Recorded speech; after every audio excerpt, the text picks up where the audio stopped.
Peter SOPRONI and his presentation. So let's welcome him.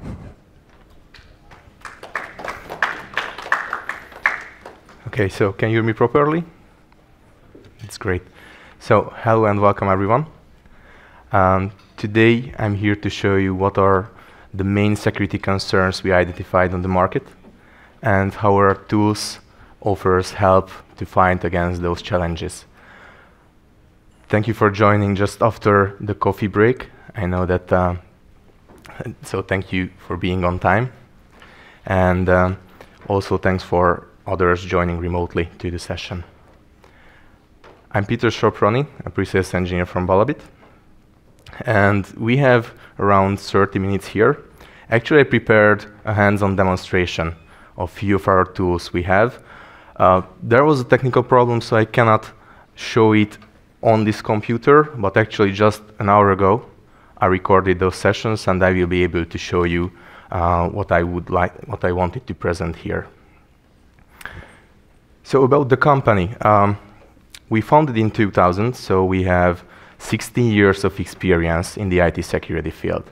This gave us the opportunity to speak with many different companies from many different fields, different size, tens of thousands of security experts. And we identified what are the current main concerns in IT security. First of all, compliance. We can hate it, love it, but in many different areas, your business needs to fit into those compliances, and you need to answer those compliances. It can be the PCI DSS, many ISO, or even SOCS. And at the end, you need resource to deal with those problems. And even if you fit to the compliance, you would like to protect your internal network, your services, your critical assets. So you might have a SOC operation, even on your own or in a managed way, but it requires people. And for this, it can be really hard to find skilled enough people who can deal with your security problems, or maybe if you find maybe it can be hard to keep them. Anyway, you have a limited resource, and we think it's really important to make their work efficient. So don't just stare for terabytes of logs every day, but to know what to focus on and which security incidents needs to be investigated. At the end, we are talking about people who operate in your business, and they can be the weakest point. And all in all, the ultimate goal is to prevent data breaches here. Because for sure, you don't want to have data leakage, and even bad marketing is marketing, but you don't want to be presented on the front page of a big newspaper that you had some kind of data leakage. Privileged users. They are the one who's, let's say, we most concerned in all the three fields, because basically they have access to many of your critical data. And I put here some scary statistics. You can take a look just for a moment. And that's the main reason we think it's really important to focus on their work. For this, what a privileged user can do. For this, let me just show you a quick demonstration. And actually, as I mentioned before, now it will be a recording I just made an hour ago, but I will explain what happens on the screen. Okay, so actually what I've done, I opened up an SSH connection. Actually, let's assume for a moment that I'm an administrator, and because of some reason, maybe I don't get the promotion bonus, I want to do something nasty. And I have the right to do that because I have access to the server. Of course, I would like to cover my tracks. So first, maybe I use a credential for somebody else, in this case, Victor Varga. After logging into the system, of course, let's check if there's any logging facility working. I checked for the log, and I can see syslog-ng is currently running on this machine. So let's stop that service. Okay, I don't want to have tracks of my actions. I just stopped it. Actually, I also check what the last lines of this logging, and I can see, okay, it's correctly stubbed. And after that, I checked. Of course, I would like to also remove historical data. I removed the logs, and after that, I'm testing if the logging is still working. No, it's not working. There's no logging. So right now, I can do whatever I want without any tracks on this specific computer. Search for databases, if there's anything. There's a MySQL running on the computer. So I log in to the user's database, and I check out if I can find anything valuable here. Okay, I check the users table, and bingo, I found that there are some private data with names, email addresses, and at the end, credit card. It can be something valuable. So let's check the content. And here, I'm checking what is the, what kind of content you can find here. I can see names, credit cards, perfect. After that, as an administrator, I'm making a MySQL dump to a simple SQL file. And the goal is to get that file to my computer or to any other computer. So I'm just checking, okay, what is the content? I can see it's there. After that, I compress the file and sending it remotely through an SCP. What happened here? I just moved that file. After that, of course, I delete my tracks, like delete the exported dump, also delete the zip file, and at the end, I turn back the logging. Okay, so I restart the syslog-ng, and I check that, okay, it's correctly started. Good. And after that, I log off. So let's go back here. So what I've just done within a few minutes. Let's check those 3 parameters. Compliance. Well, I'm pretty sure it's not fitting into any compliance that I was able to steal important data and then cover my tracks, and even using a credential for one of my colleagues. Of course, technically, there can be some kind of traces, because I used my computer, I went through switches, routers, so I might be able to find some logs on other computers which pointing to that computer that something happened there. But I can just say that, actually, yes, I downloaded a log file because as an administrator, I discovered that the logging just stopped and I logged in to check it. I can say that. So at the end, the security experts, how they can reveal the actions, what happened. It can be tricky. And that's why privileged users can be the main focus for attackers. If they can hijack those credentials, they can have really good access to valuable data, and they can cover their tracks. Now it sounds that I'm talking against privileged users, but actually I'm not. We need them. We need to trust them. We rely on them. And they are the one who giving us the service, our business running on. And they are the one who troubleshoot, maintain those environment. So we need to work with them. That's true. And we don't want to disrupt their workflow. We also want them to be efficient. So at the end, what can we do? From the perspective of compliance, regardless of what kind of compliance we are talking about, mainly there are 2 things.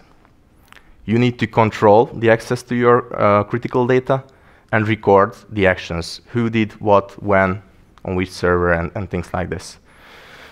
So how you can achieve this? Well, the idea is to have a separate layer between your critical assets in the data center and between the administrators or outsourced administrators who's accessing it, and manage it separately. So what if I tell you that actually in the environment I made this test, we had our identity access management module in place, which called shell control box. And what you can see here, that I just logged into the interface of that device. And I can see that there was a session with Viktor Varga. What else I can see? Okay, so I got some metadata here. I can see the client which has been used, timing, so some parameters here. But actually there's more than this. I can go and check what are the comments which has been issued during the session using the events tab. And here you can see actually a list of what happened. It can be really useful, I mean, to know what was going on, what the administrator done. But it's still sometimes not enough, because in this way you cannot know what the administrators have seen on the screen. It can be also valuable information. So regardless the fact that I turned on the logging facility and I used another credential, actually with shell control box you are able to play back. So what you can see, I just initiated a playback, and you can see the issued comments here. You can see actually the screen just in a way as it happened, and it was presented for the administrator. Okay, now you can see I'm searching for the database, then I'm checking the content, and at the end I'm exporting it and move it to another server. So the main goal here, that in case there's an incident, give all the tools and possibilities for the security experts to dig down deep and at the end see what was going on. Okay, let's go back. So in this way, if you have the separate layer, you can have granular access control on which administrators are able to connect to which server. And the goal here is to provide a tamper-proof evidence of the recordings. Actually, we can encrypt, timestamp, and digitally sign all the recordings we do through this module. So you will know what happened, and you can manage it separately from your administrators. Okay, let's check how it can improve the efficiency. Take an example. Take a large financial institution with hundreds of administrators, tens of thousands of users, many people working for these kind of companies, even from inside, contracted by them, or through a third-party organization, giving some kind of managed service. So the security team can be overwhelmed. I mean, they can have many incidents there. They need to act fast. Imagine if an attacker comes to the network and being unnoticed, not just for a few hours, but for days, weeks, months. What can happen?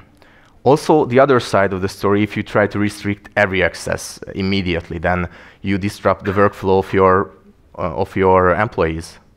Maybe the broker cannot get a contract just because we cut him off from the network. We also don't want to do that. So we need to find a balance here. And for this, what is critical is to have good and reliable data.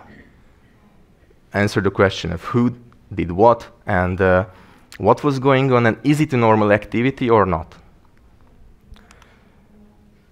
And SOC operations facing with those issues and those challenges many times. And typically, nowadays what we can see, they are using many different SIEM solutions. They're collecting logs from all the running services and trying to define different patterns, different rules, and based on that, trying to get an alert if something nasty going on. But it can be really difficult to define patterns for your privileged users, administrators. They are the one who's actually jump in when there's a trouble, look under the hood, and investigate. They also help you investigate issues with your services. So you cannot really predefine what they will do. Even if you try, it can be really hard to manage all those rules and keep them updated. Okay, so how we can boost their efficiency? To be able to do an investigation quicker, they need contextual information. They need to know who's connected to the server. I mean, if they identify an issue, they need to know if that guy connected to other servers also or not. And for this, let's go back to the interface shell control box. Actually, now what I'm doing, if I jump back, I can filter to specific parameters. I just filtered for this user, and for example, able to show what other servers he connected to. So it can all, just giving you the right tool at one location to give you context on what happened and make the investigation more efficient. If I go back, actually this is also really important that after I catch that there's something unexpected going on, and as I showed, I'm able to play back the recording. I'm also able to search the screen content and the comments which has been issued. So in this example, I'm searching for the MySQL dump, which I issued, and I just get a hit, and the system immediately generates a screenshot of that specific event when it has been generated.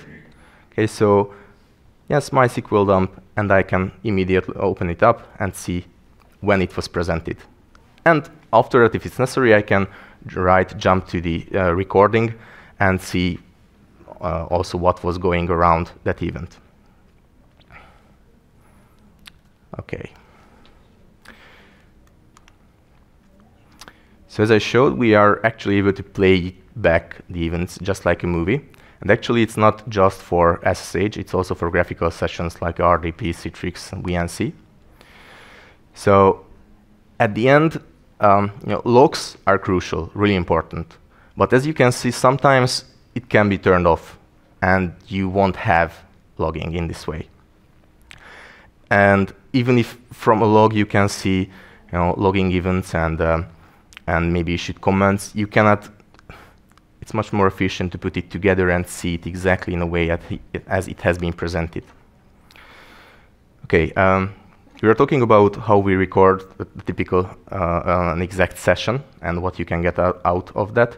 But actually, if you have many administrators working simultaneously, of course you don't want to check all the recordings one by one, even if you can search specific content. So what we typically see, it's the rule creation and in the SIEMs, but as I mentioned, it can be really hard to manage.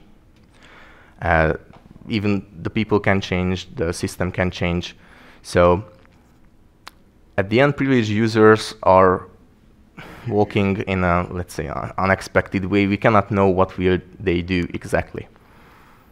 So here's our approach for this problem. Let's take a look of what's going on, learn it, then build a baseline, and what considered as normal as an activity, focusing on users. And after that, we are able to spot if there's some deviation, some unexpected behavior. How we can do it? Let me go for this to the dashboard of our user behavior analytics tool, the Blind Spotter. And here what you can see actually, this is the profile of one of my colleagues. Actually, I used the user count of him. And at the top, you can see some contact information from the Active Directory, group membership. So it's all about to, in case of a security investigation, show you context and tell you who is this guy, what you should know about him. For example, we build a profile of the activity probabilities. So when he's working, we are all different. Somebody comes earlier, somebody comes later to the office. It's different. You can see this profile. Beyond that, we also collect information on the host he's connecting to. So you can see a list. What is the typical activity for him, which servers he administrates. And also, on the right side, you can see the peer group, because we also analyze who are the other users who have some similar activities to him, some similar connections. Many times, it can be also an important contextual information if it's a new server for him, but maybe not new for the others who's having similar activities. In this case, it's not that unexpected. And it's all about learning what's happening in the network. And here you can see a few patterns. And it's really important to know that it's not pre-written. It's not that we predefine what to look for. Depending on what kind of log input we have, actually we're working also with logs. As I mentioned, it's crucial. But we're also working with the shell control box as the input. And based on what kind of inputs you have, the system automatically builds you a profile and generate patterns. So after that, we can compare the new activities to that one. And as we are using the shell control box, I showed you, we are able to search for specific content. Actually, we fetch out with the system what are the typical comments he uses. So after that, you can see actually a timeline. And the timeline shows the activities for this user. If I just click on a few you can see that there was an RDP connection to a server, there was another RDP, and at the end I also click on the activity. You can see it's with red. So what is the problem with this activity? Well, actually, if you take a look at the right side, pretty much everything. And if we go one by one, you can see that the system identified that the working time, for example, that's something unexpected. I mean, usually he's not working that early. So it can be also suspicious. And the main goal is to put together all this information, combine those algorithms, and then score the activity to know whether if it's worth to investigate or not.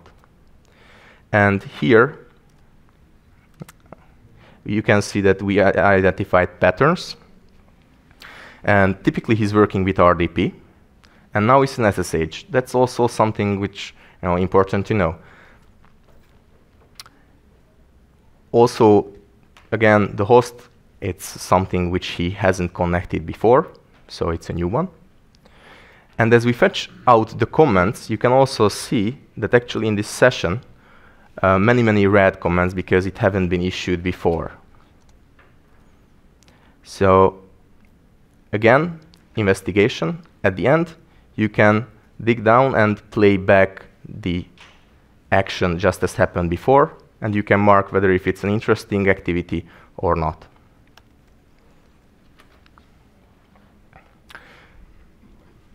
Actually, let me just roll back to one interesting thing, because I think in the previous, the way I recorded, I haven't focused on that, but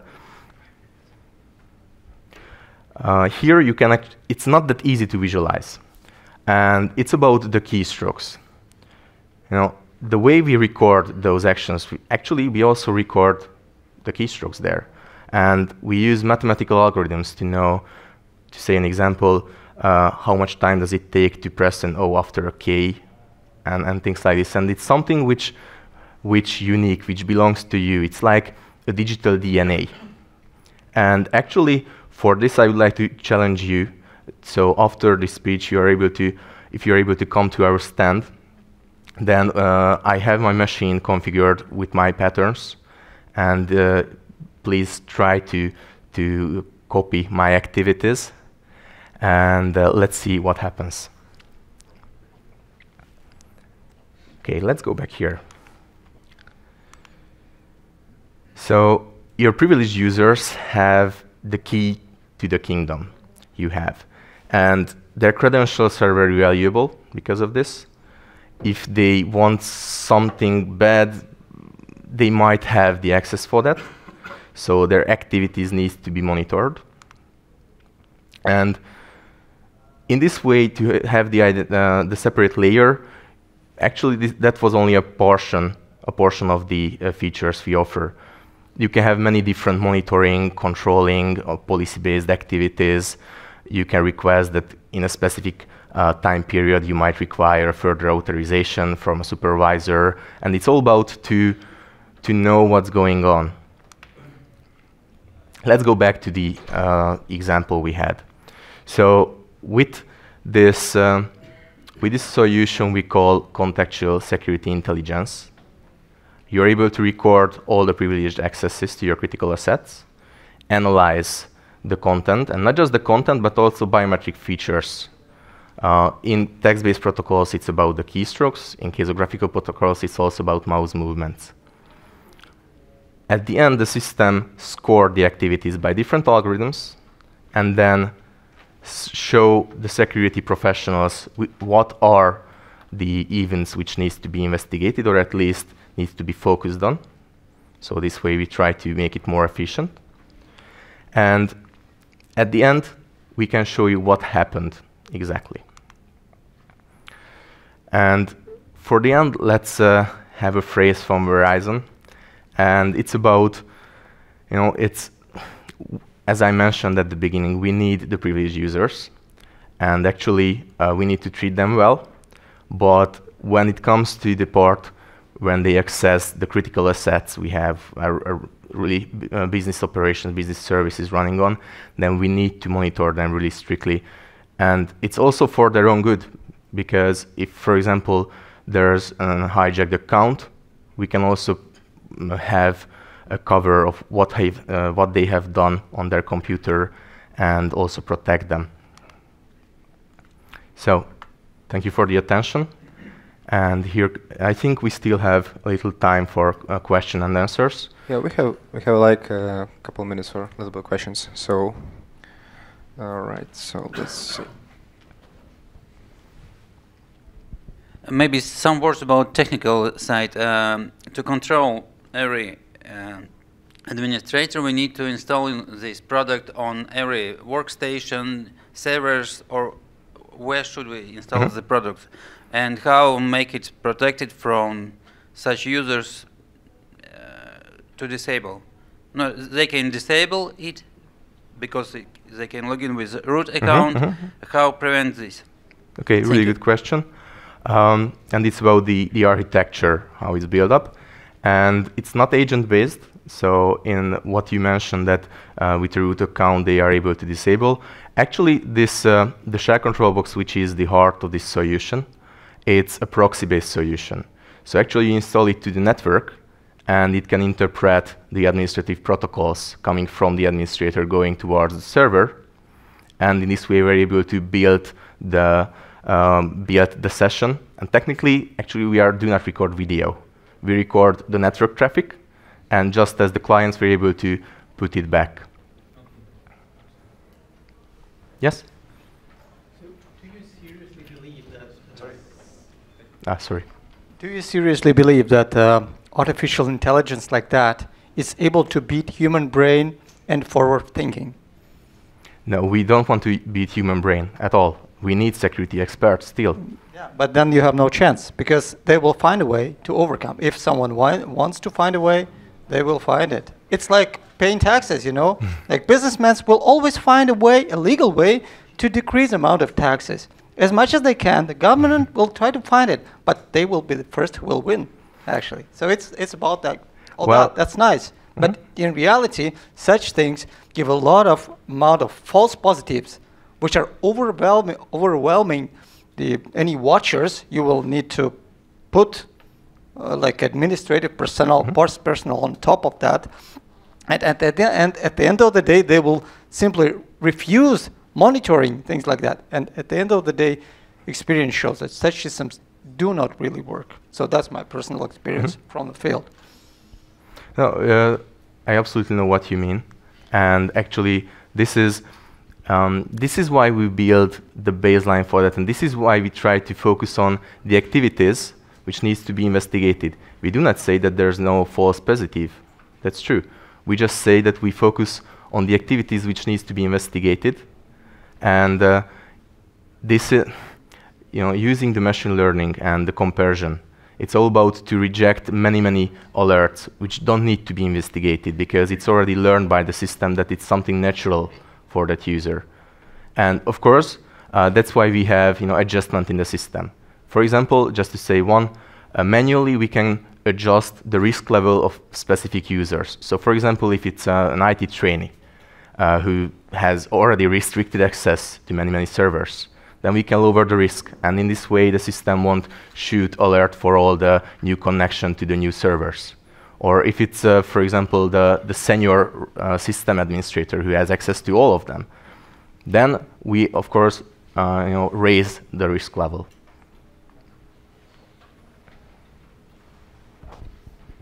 All right, so it's going to be it for this talk. I want to thank you, our speaker, Peter SOPRONI. Thank you very much.